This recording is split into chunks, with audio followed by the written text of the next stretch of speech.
Bubbles, bubbles, bubbles.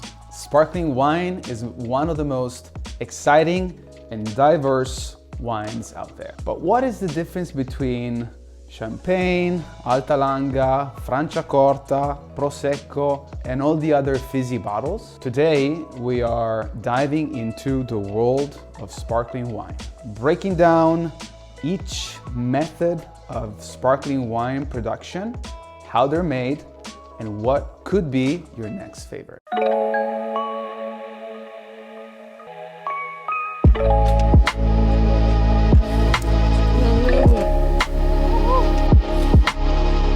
Ciao!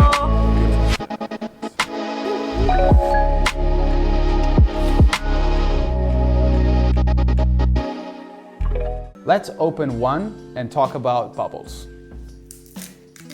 The fizz in sparkling wine comes from CO2, carbon dioxide, which is trapped inside the wine during fermentation. Obviously, not all bubbles are created equal.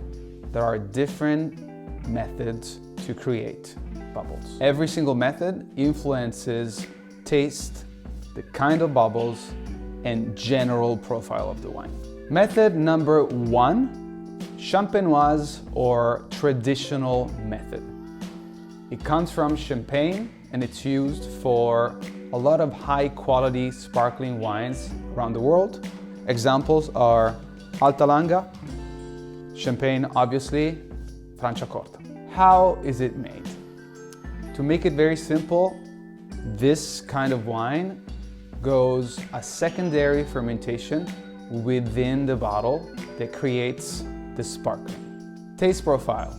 These wines are highly influenced by the amount of time they will spend on the lees.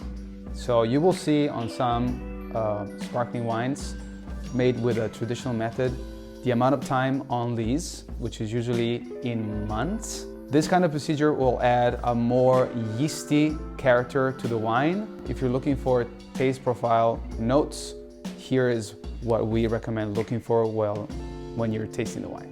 Fun fact, only wine made in the region of Champagne can be called champagne wines. It's a different process, but same applies to Prosecco wines that are only made in a specific region of Italy. Method number two, tank method. It has several names like Charmat or also Martinotti. This method has the secondary fermentation, which in the champenoise method occurs in the bottle. So the secondary fermentation in this case is happening in a tank. So both primary fermentation and secondary fermentation, which is the one that produces the bubbles, are happening in tank. Examples for this method are obviously Prosecco, Lambrusco, and other German and sparkling wines from United States. Taste profile for this method is definitely simpler, so less complexity. We have wines that go more towards freshness, more fruit aromas, and more floral tones. If you're smelling it as you're watching the video, try and focus on these notes. All wines made in these styles are conceived to be drank young, so don't age Prosecco. Method number three is a Pet-Nat, the natural bubbles. This is the oldest way of making sparkling wine. In fact, it's also called the Ancestral method. How is the Pet-Nat made? Basically, it's made just like a champenoise method, so method number one, but it doesn't go through a process that is called dégorgement.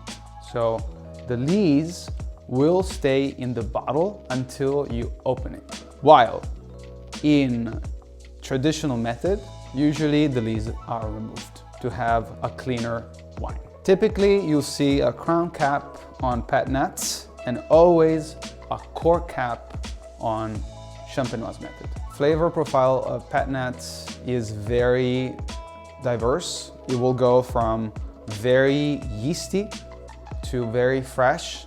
In general, Pet-Nats tend to have a little bit more of a funk to it. Obviously, the method of production, the area, the grape, they all contribute to the taste of the wine.